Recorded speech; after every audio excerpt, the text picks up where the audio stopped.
Ladies and gentlemen, do not believe the polls. Trump is going to win. We know this because he was up all throughout the past 6 months against Biden, who was then ousted. And Biden polled better than Harris, but suddenly it's unbelievable. It's a modern day phenomenon. Harris is now polling better than Trump. This is, of course, complete nonsense.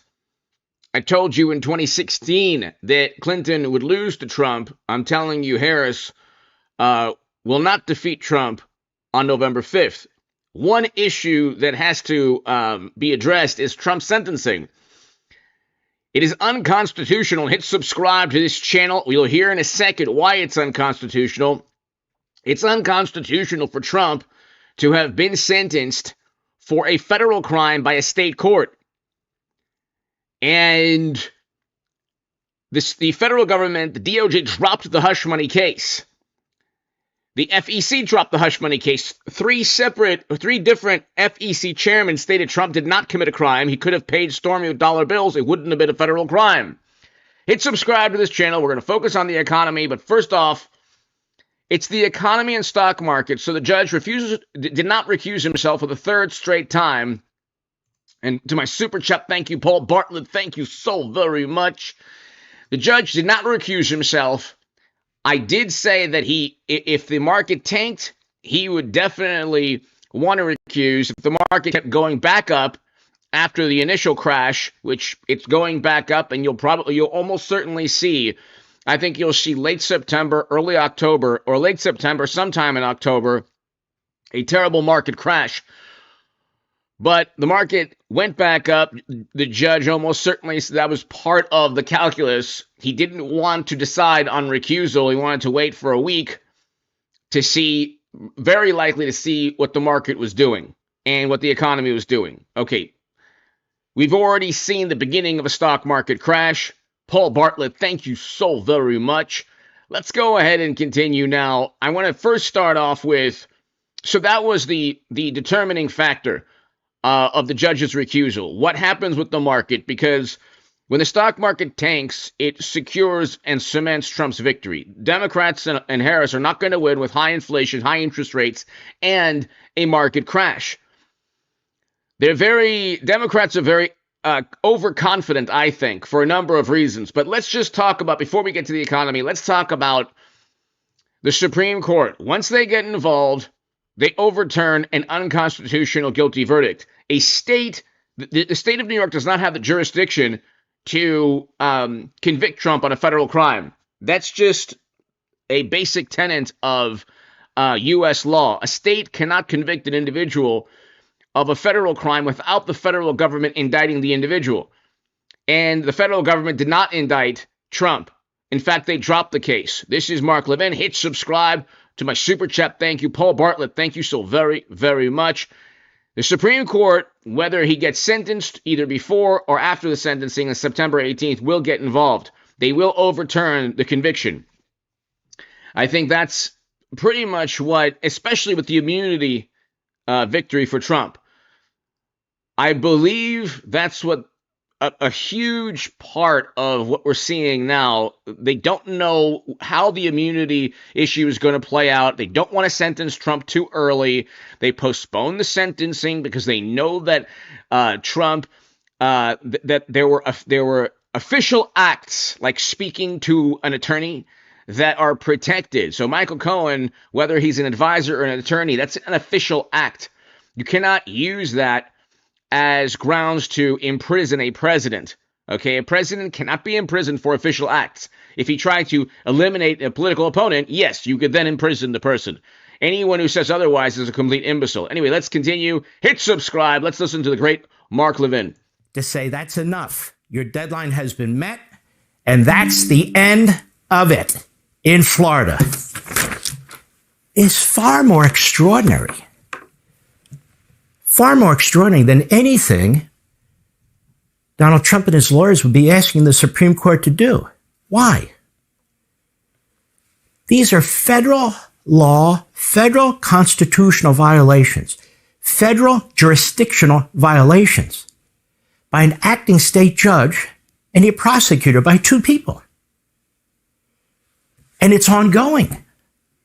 Sentencing and other issues have to be decided by the local judge, and then the appellate level, and then the level after that.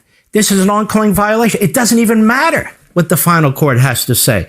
Again, if I'm Donald Trump's lawyers, I go through that process, but you go to the Supreme Court of the United States. Now, how do we get to the Supreme Court of the United States? This is where people get bogged down. There are writs at common law. And it really doesn't matter which writ you follow. Here's a piece by former Attorney General Griffin Bell. He would later become Attorney General under Jimmy Carter. In the Southern Methodist University Law School Law Review, the federal appellate courts and all writs. And it discusses what these common law writs are. Now, I said for sure he would recuse if the market continued to tank. That's what I was saying. That's the caveat. So the market was tanking. I think there's going to be a terrible, terrible market crash. But I said if the market rebounds, he probably won't. But if it continued to tank, that's why he didn't decide on the recusal right away. The previous two times, he immediately said, no, I'm staying. The market tanked. He said, give me a while to think about it.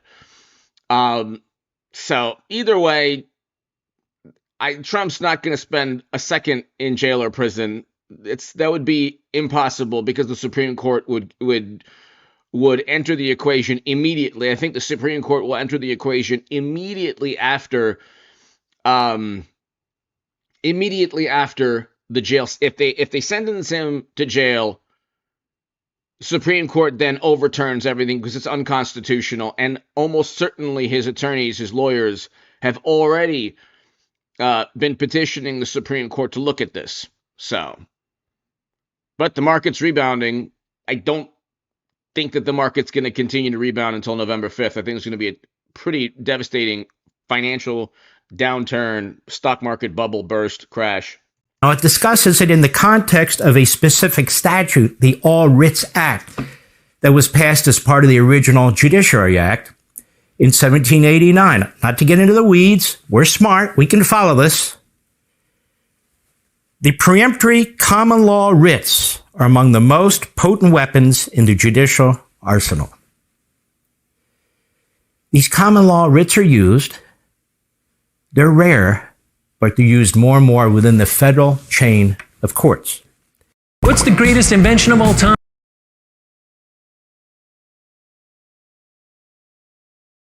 Does he say here? Well, the basis for general judicial supervision over inferior federal courts, through extraordinary or peremptory writs can be found in early common law. The All Writs Act is a direct descendant of the Judiciary Act of 1789, other than the Supreme Court, which is created by the Constitution. Everything else is created by Congress. All the other courts, the number of courts, how many justices are on the Supreme Court.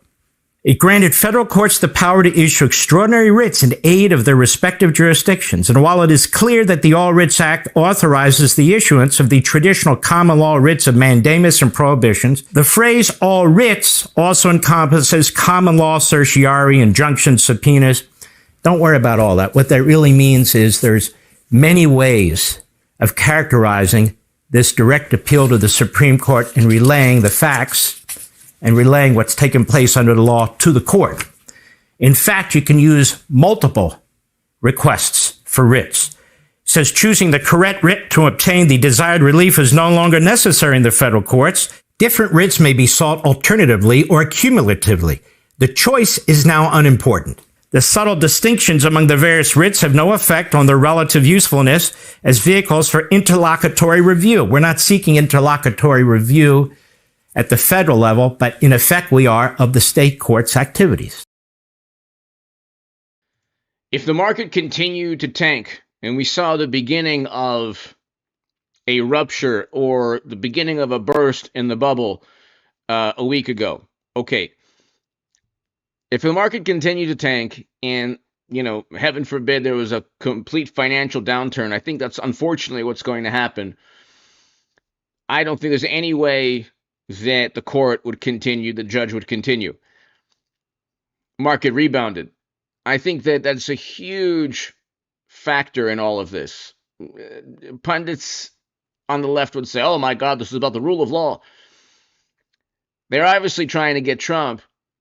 Now it's just a matter of the Supreme Court doing its job, ensuring that a state court can't influence a presidential contest. So he gets sent to jail 2 months, or no, a month and a half before a presidential contest. That is the epitome. That's the definition of trying to sway the electorate and interfere in 2024. I think that the court knows in New York that the Supreme Court is going to get involved somehow, some way. I think that everyone knows that Trump's team of lawyers have already petitioned the Supreme Court or getting ready to petition the Supreme Court. I'm not 100% sure of the protocol. Mark Levin is kind of giving his framework of how you get to the Supreme Court with this through a writ, various types of writs that could, compel the Supreme Court to look at this. But the Supreme Court gave him an immunity victory. Of course, they used evidence of when he was president to try to convict him on a federal crime that doesn't exist. They didn't even use a federal statute. They used an overarching law. They didn't use a specific statute. The FEC dropped the case. The DOJ did not indict Trump, but the state said that Trump committed a federal crime. They can't do that. So John Yoo, Alan Dershowitz, all of the Federal Election Commission chairman, they all stated it's unconstitutional. They don't know what the federal crime is that he broke. September is going to be an interesting month. August, the channel here, August is a very slow month. I wasn't expecting it to be this slow, but it's a very slow month. We did have a market downturn. Unfortunately, I think there's going to be a collapse financially. But of course, it's counterintuitive. It then rebounded. And now, unfortunately, we're going to see either before or after November 5th. I'm thinking before November 5th. The bubble bursting, unfortunately. Trillions pumped into the economy because Democrats, media, bureaucrats pushed to shut down economic activity. That was a choice. They didn't have to do so. But there's no way the Supreme Court allows this to take place. I just don't think there's any way that they'll allow this. They'll have some kind of, last second meeting that'll stop this because it's blatantly unconstitutional. So that's kind of where we're at. August is really a slow month. Aside from that market downturn, we're not. Harris isn't doing any press conferences, obviously, because Harris is Biden 2.0. Harris is Biden 2.0. She can communicate, but she's Biden 2.0. So they want to hide Harris as long as they can. The debate, the first debate is September 4th, beginning of September. You'll have 2 or 3 debates in September. The sentencing in September. You'll have the stock market issues in September and October. I don't see the debate going that much better for Democrats with Harris as opposed to Biden. Biden was an unmitigated disaster. Harris is the same thing, although she can articulate her thoughts. So, August is just a slow month, ladies and gentlemen. Hello, before you finish on the state side, we have some big questions that the Supreme Court needs to answer. The jurisdictional prerequisite for application of the All Writs Act is simply that the writ be necessary, appropriate, in aid of the jurisdiction of the issuing court. The Supreme Court in Labai versus House Letber Company explained the power of the courts of appeals under the act. Quote, the question of naked power has long been settled by this court.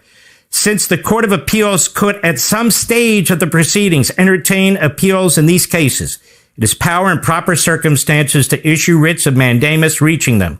This is an expression of prospective or concurrent appellate jurisdiction. The power of the courts of appeals to issue writs is not limited to cases where an appeal has already been filed. Rather, this power of review extends to all proceedings where the actions of the trial judge at some future stage of the litigation may be reviewable. That applies to the federal chain. But as I explained here, we have violations of federal law, of federal constitutional provisions by a state court. Now, does the Supreme Court, does the federal government ever get involved in state court decisions or state law decisions or state regulatory decisions? You better believe it. There are things called express federal preemption, which is what we have here. Federal Constitution, federal due process rights, federal equal protection rights under the Constitution as applies to the states. Federal jurisdiction under the federal election law, under a federal presidential election, and I could go on and on and on. You have implied federal preemption. You have states that are obstructing federal preemption. You have all this litigation of precedential activity that's taken place before that gives the Supreme Court jurisdiction. A state cannot regulate Congress, which is what it's doing in that court when it takes over authority for determining what a federal election violation is. That's important. Or the Equal Protection Clause, or the Due Process Clause, or the First Amendment Free Speech Clause about a non-disclosure agreement. Federal courts, starting with the Supreme Court, have intervened in state actions before. Civil rights issues, death penalty issues, Bush versus Gore, a presidential election issue, where you have federal jurisdiction issues. And how have they used it? Well, the Supremacy Clause, they've used the Commerce Clause, they've used the Necessary and Proper Clause. When it comes to regulating federal elections, especially a presidential election, Congress has exclusive plenary power. And the Supreme Court has overall authority. When you have an extraordinary, radical, extreme, multitudinous case of violations of federal law, whether it's substantive, whether it's process, whether it's jurisdiction, this is the case. It's substantive. He did not commit a crime. Former FEC chairman stated there was no crime. It's process. The jury was given instructions. They didn't even have to be unanimous, which is very bizarre. And it's jurisdiction. A state cannot level a federal crime at an individual. The federal government can indict, and the state can indict on state, charges and federal crimes. But a state cannot say, oh, well, the federal government, you broke federal laws. Well, where's the federal indictment? Where's the DOJ indictment? There is none. Okay, that's because the DOJ and the Federal Election Commission dropped the case. So they're going to try to interfere like the authoritarians they are and indict and imprison or jail Trump. The jail sentencing, they have postponed it. It was supposed to be in July. They postponed it for a reason, ladies and gentlemen. Me, as I said first out of the gate, I'd file common law writs. I'd file a writ of prohibition that restrains a body exercising public power from exceeding its powers or usurping jurisdiction, which it does not have. It seems like this. You could file a writ of mandamus, ordering a lower court, in this case the state courts, to stay their actions while the court considers it. It might go with a writ of certiorari, arguing that there is a statutory basis for it. It doesn't matter. You've got to take it to the door of the Supreme Court. They will decide whether to take it or not. And if they don't, shame on them. Because if there was ever a basis for what we call a common law writ, it's this. And if they don't take it in the Trump case, they're going to have to take it in the future.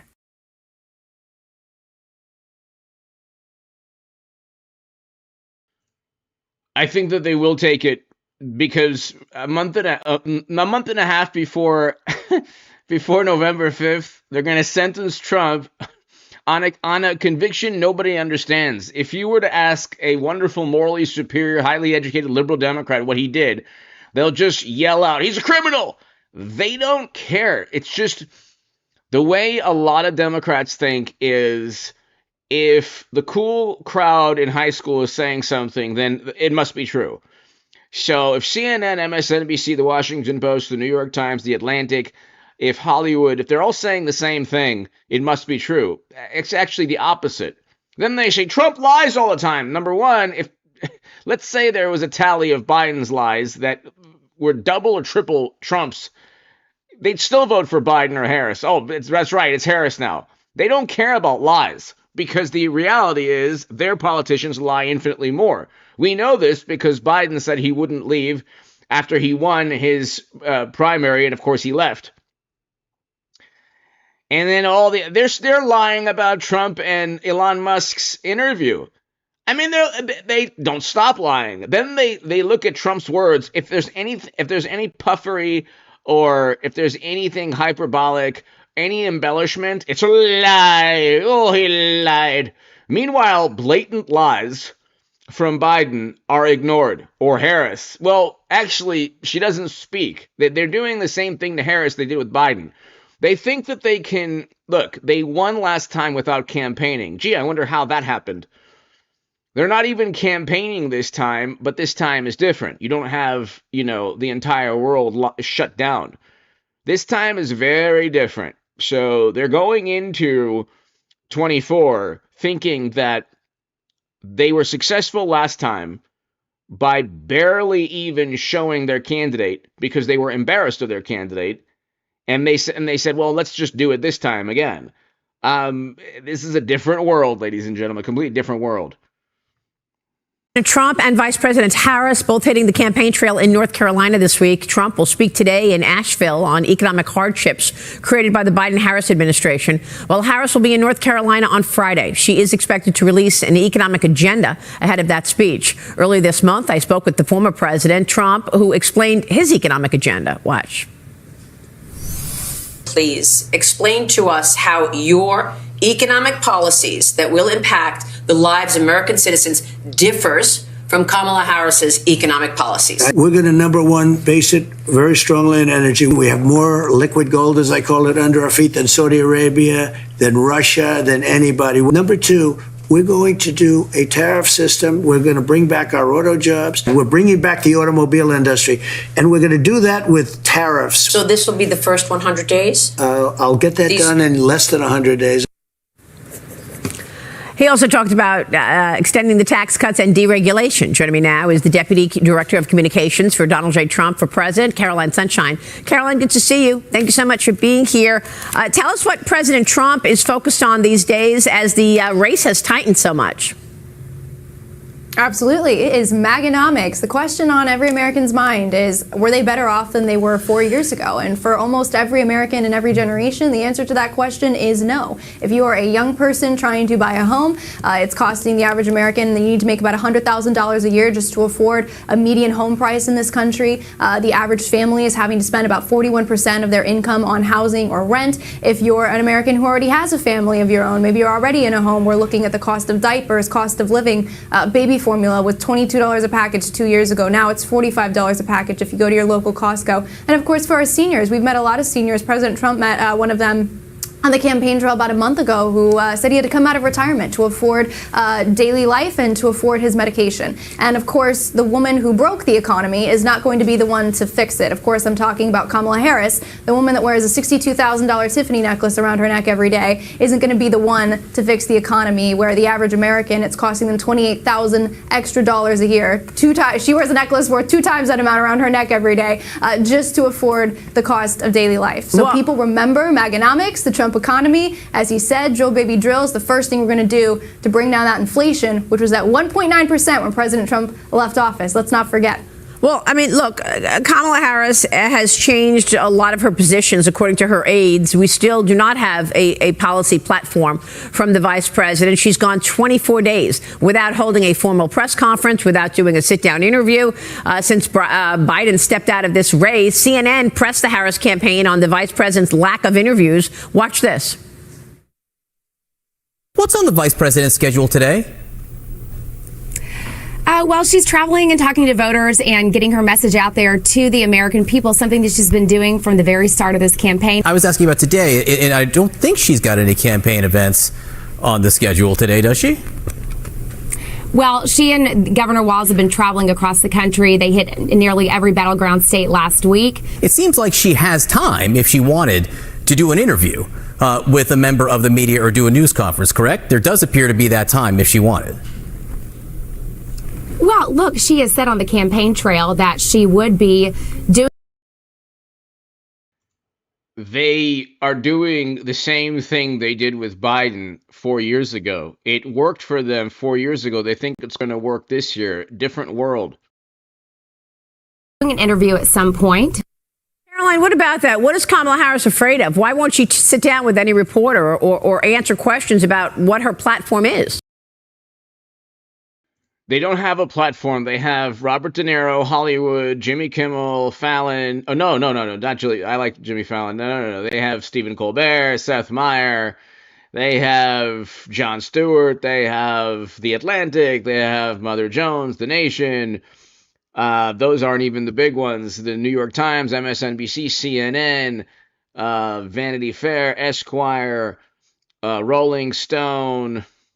They have algorithms. They don't have X. They don't have former Twitter. They don't have Elon Musk.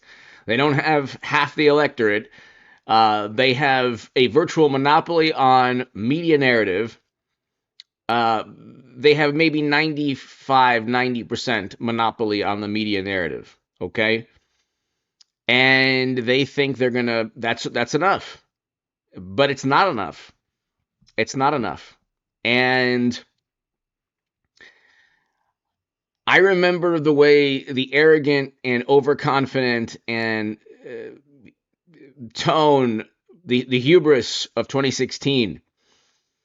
I remember that, ladies and gentlemen. I get the same feeling. 2016, the same feeling. They think that they're going to, they think they found a recipe, a roadmap, a rubric, a game plan to just simply win. They don't even really need a candidate anymore. They just need an overwhelming public relations machine. That doesn't work when the economy is bad and people can actually go and live and expect a better economy. You know, the last year in Trump's office, there was CNN had a counter of lives lost. That would it was like a ticker, a stock ticker. Okay, the mania was unbelievable, and then it still took him 3 or 4 days to defeat Trump. Trump's going to win. It's just a matter of navigating a couple of obstacles, and it's smooth sailing for Trump. Yikes. Well, I'm sure she was off the campaign trail because she was busy plagiarizing another one of President Trump's policies. As you mentioned, she's yet to release a policy platform. The only platform she's released is copying ours. I mean, I knew President Trump's policies were popular. I just didn't know they were that popular with Kamala Harris, who's a plagiarizer, like the kid in school that leans over and cheats off of your homework. But you make an excellent point, and it's actually because I think the liberal mainstream media is completely complicit in this. I think they act on TV as if they're shocked she hasn't sat down and taken a tough question. They know the answer to why she won't sit down, do a tough interview, do a press conference like the one President Trump did last week where he took questions for over an hour, no teleprompter needed. They know the answer to that question. Yeah. And they know the answer to that question is that if she has to, the castle is going to crumble because she's a flip-flopper on every policy position she's ever had. She's also wildly inauthentic and she's dangerously liberal. And when she has to confront that truth, her poll numbers are going to continue to sink and the bottom's going to fall out. Well, and they just can't have that for their chosen protected candidate. And right now, to that point, Todd Pyro, the Kamala Harris campaign is telling Fox that there will be no push for Medicare for all. This is. Of course there won't be. They don't even believe in single payer. They lied to their voters. They keep saying Trump lies, right? But he tells the truth. Almost always. If he embellishes or it's hyperbolic, it's more of the truth than Democrats who just outright lie or say the most outlandish things that you can't even really how can you fact check Biden stepping down? So Democrats lie by omission, engage in the most deceptive behavior all the time makes Trump look like a saint. You don't see Trump with laptops or private servers, or you don't see Trump like suddenly becoming a candidate or a nominee because he ousted a political rival. I mean, this is the world Democrats live in. They're so deceptive you can't even fact check them, because they demand and they expect that you accept the most absurd reality. You can't. They're so deceptive you can't even fact check them.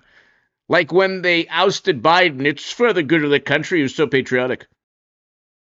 Coming directly from the vice president, this aide says, who in the past has strongly supported Medicare for all, even co-sponsoring Bernie Sanders' Medicare for All Act. Watch this, Todd. I support Medicare for all, I always have, but I wanted to make the plan better, which I did. So under my Medicare for all plan, people have the choice of a private plan or a public plan, because that's what people want. Access to... You might as well be talking about like Dungeons and Dragons or some kind of like fantasy world where like, well, my castle is actually stronger than your castle. And then, no, I'm the one that has more dragons and wizards defending my castle than yours. It's all fantasy for them. They don't even believe anything. There's a certain part of the electorate that thinks, oh my God, we're closer to where we want to be. But with 40 million people, who knows how many we have now because of the border, it's not feasible. They don't even have Medicare for all in individual states. And I was a big believer in that, but it's not even feasible from an economic standpoint. They don't even have a single payer in a single state. The most liberal state in the country doesn't have single payer. Affordable health care should not be a privilege, it should be a right. You support the Medicare for All bill, I think initially co-sponsored by Senator Bernie Sanders. You're also a co-sponsor on it. And the idea is that everyone gets access to medical care. And you don't have to go through the process of going through an insurance company. Let's eliminate all of that. Let's move on. Who here would abolish their private health insurance in favor of a government-run plan? Yeah. All right. There you go, Chad. Jump in. Okay, but if you're watching Fox Business or Fox News, you see that contrast. You see that split screen. If you're watching any other media, you're probably not seeing that. So my question to you, Caroline, is what is the strategy to combat this dual-headed monster, a Kamala who's clearly doing basement 2.0 so she doesn't get herself caught up in anything, and combating the media, which is not going to, put her feet to the fire in any way, shape, or form? That's the first part. The second part, they're not going to do Trump any favors, that's for sure. Yeah, and to Maria's point earlier, where are the rest of the Republicans trying to campaign for the president, acting as surrogates, making this point when they go on mainstream media? Well, you make an excellent point. As we know, when you run as the anti-establishment candidate for president, you are never just running against the Democrat Party nominee. You are running against the liberal mainstream media that operates as the PR operation and really the whole swamp apparatus. And that's why when President Trump came down the escalator in 2015, his message was so compelling. Trump has always been running against establishment Republicans also. Okay, you're not going to see Mitt Romney or, others defend Trump. And that's really speaks, it's a testament to how strong he is politically, Trump. Of draining the swamp, and you have to continue to do that. What we plan to do is what you saw just a couple of days ago when President Trump sat down with Elon Musk on X. Look, the good news is that the liberal mainstream media doesn't have the trust of the American people. They haven't for a long time. Those ratings on CNN, the only time they spike is when President Trump's on their network, because he's the only one that tells the truth anytime on that network. But the American people have lost trust in the liberal mainstream media for very good reasons, right? This is a liberal mainstream media that's lied to them about everything from Joe Biden's cognitive decline to the Hunter Biden laptop story, now carrying water for Kamala Harris. They have contempt for the American people. They treat them like they're not that intelligent. We think the American people are very smart, and we plan on bringing President Trump's message directly to them in formats where the bias is removed. And what you saw the other night when President Trump sat down with Elon Musk for over a 2-hour conversation, I thought what Elon Musk said at the end was very important, and it's what we're seeing more and more happen. as he said, you know what, I got to be honest, I've leaned a little more Democrat, I've been apolitical, I lean left, if anything, and I did this conversation tonight because if you're like me and you're more moderate or you're a disaffected Democrat, I want you to give President Trump a chance. I want you to see him through a different filter. And I have to say, the comments, the emails, the text messages, the views on that stream, absolutely overwhelming. And if you watch the next morning, the liberal mainstream media had a meltdown over that stream because they know they're losing control of the narrative for their chosen candidate. They are losing control of the narrative. And look, August will be, I think, a slow month. September and October, unfortunately, I hope I'm wrong, but I do think we'll have a financial downturn right before November 5th. We don't change anything in our approach to address other factors like the political calendar. I'll say this too. We never use our tools to support or oppose a political party, a politician, or any political outcome. This is my 4th presidential election at the Fed. I can tell you this is how we think about it. Whenever politicians or bureaucrats say, this is my 4th president, you can throw, when Trump became president, all of the decorum or civility or tradition, that flew out the window, not because of Trump, because of the entire Republican, especially Democrat establishment that didn't like Trump, that had utter disdain for Trump. So when people say, look, I've been with 5 different cabinets. Yeah, but that doesn't mean you're not biased against Trump. This is what we do. So anything that we do before, during, or after the election will be based on the data, the outlook, and the balance of risks. All right, there you go. Federal Reserve Chairman Jay Powell insisting that politics play no part in monetary policy decisions. The central bank holding interest rates steady yesterday for the 8th straight meeting, opening the door to a September rate cut right before the presidential election. Joining me now is former Soros Fund Management Chief Investment Officer, Key Square Capital Management CEO and founder, Scott Bessent. Scott, great to see you. Good to be with you, Marianne. Your reaction to what you just heard from Jay Powell? Well, look, the Fed's always political. 93% registered Democrats. Jay Powell's been political for his entire tenure, and he's saying he's not going to be political now. I think if he wanted to not be political, he would indicate that there could be rate cuts after the election when President Trump wins. He hasn't committed to that.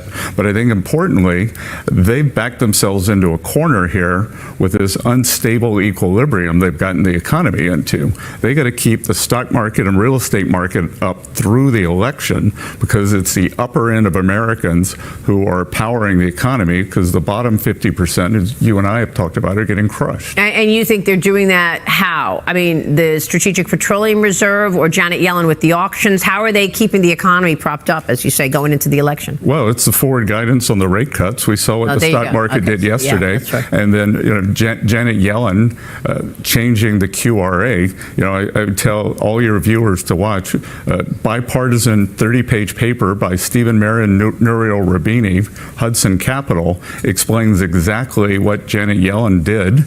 She and her lieutenants got caught with their hand in the cookie jar. Wow. Manipulating Treasury issuance. They, in essence, have taken over the Fed. That's unbelievable. I want to get your take on the race where it stands, because former President Trump is slamming the Biden-Harris administration for the high inflation that we've seen because of all of the spending. The impact to the black community he spoke about yesterday. He spoke about immigration and inflation in front of the black community yesterday, the National Association of Black Journalists Convention in Chicago. Here's a bit of it. Watch. The inflation is absolutely destroying our middle class, our working class, virtually every class. Inflation is a disaster in our country. Young people, young black people, they don't have the American dream anymore. They can't buy a house. They can't borrow the money because of the cost of the money. They can't buy it because of the cost of housing, because of the cost to build it, because of inflation. Inflation is a disaster, and it's destroying our country, and it's destroying the black community probably as much. So this is the crux of this race, inflation. I mean, this is, most people don't know the ins and outs of an election and sort of, what's going on behind the scenes, but they know how much ground beef costs them, eggs cost them, bread costs, and they are sick of it.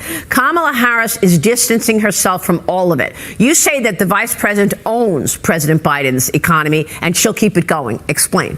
Well, as we saw from the debate, President Biden has not been running things, for the past, who knows whether it's months or years. So it could only have been the vice president who was in charge. And let's go back. The Vice President Harris.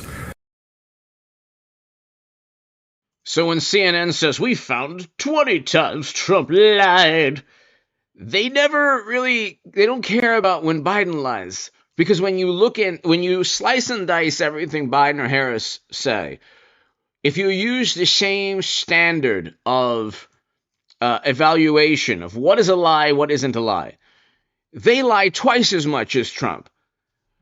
Trump left 1.4% inflation, okay? And then they said, it's 2.9% the other day.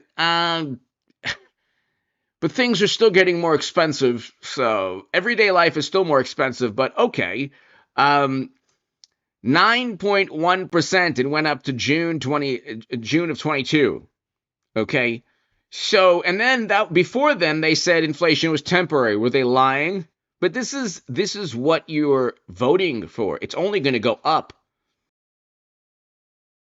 It was the deciding vote for the American Rescue Plan and the Inflation Reduction Act. Yes, that's right. So she owns those. They would not have passed. It was 50-50. She broke the tie. Yes, she did. Those caused the great inflation. She was the border czar. That immigration, so I've talked about interest rates, inflation, and immigration are the things killing working class America. Tell me which one of those she doesn't own. Yeah, well, she's walking away from all of it, by the way, Scott. You know that. She was never the border czar. Now, I think that when Joe Biden first named her border czar, she didn't really want it. And I think she probably said to him, I don't want this, but he gave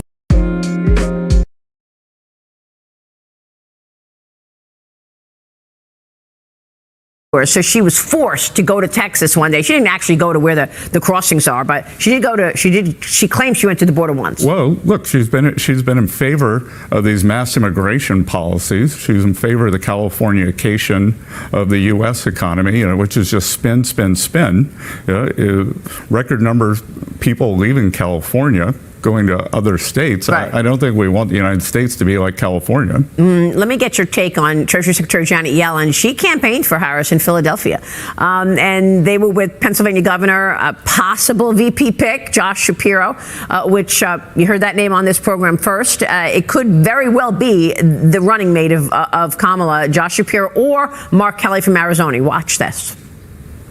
Vice President Harris has indicated her support for avoiding tax increases. This individual, by the way, stated numerous times before inflation went to 9% that inflation was only temporary.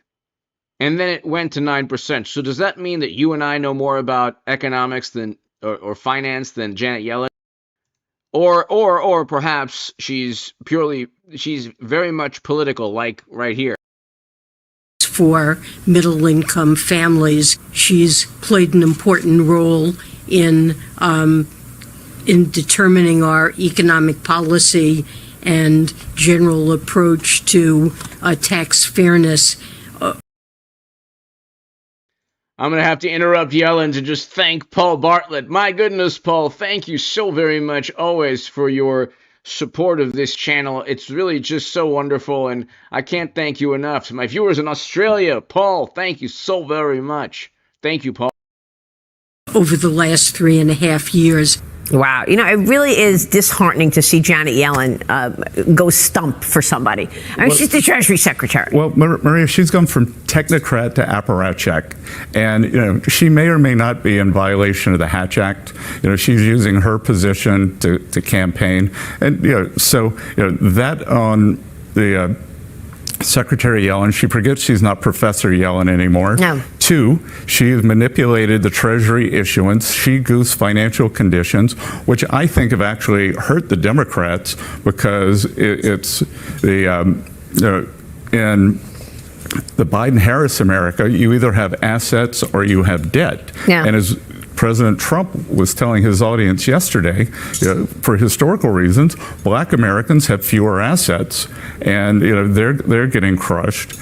And then 3, back to the 3 I's: inflation, immigration, and interest rates. Right. And it makes me sad. It makes me sad to see that the Biden administration, while yelling that Donald Trump is going to break all the norms, it is not normal for a Treasury Secretary to be out in the campaign trail. It is not normal for a Treasury Secretary to give a speech like she did in Arizona talking about the threat to democracy. It is not normal for the President of the United States and now the Vice President and the Democratic nominee, or soon-to-be Democratic nominee, to talk about rejiggering the Supreme Court. Yeah. Because I can tell you, the rule of law is what attracts people into the U.S. You want to talk about a dollar collapse or a problem in our markets, start messing around with the rule of law like they're doing in Venezuela and see what happens. Well, it's a great point that you make. And I think at this point, it's politics all the time in this White House, and they're all pulling for Kamala Harris. But we really need to hear more of an agenda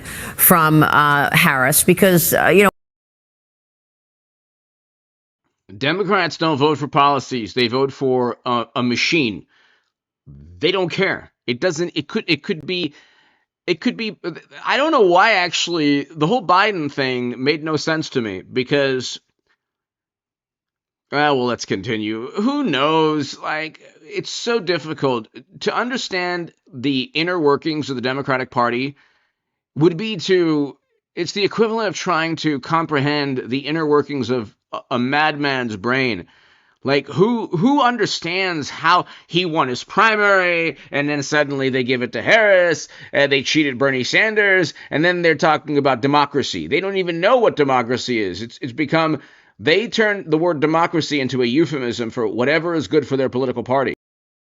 All we have is a record in the Biden-Harris administration, and it's not good when it comes to the economy. Now, you just mentioned the markets. What do you think rest of the year? Has there been a Trump trade in place? Because Nate Silver still says that Trump has the edge, although she's taken away some of his lead as she has, she's gotten the enthusiasm up in the Democrat Party.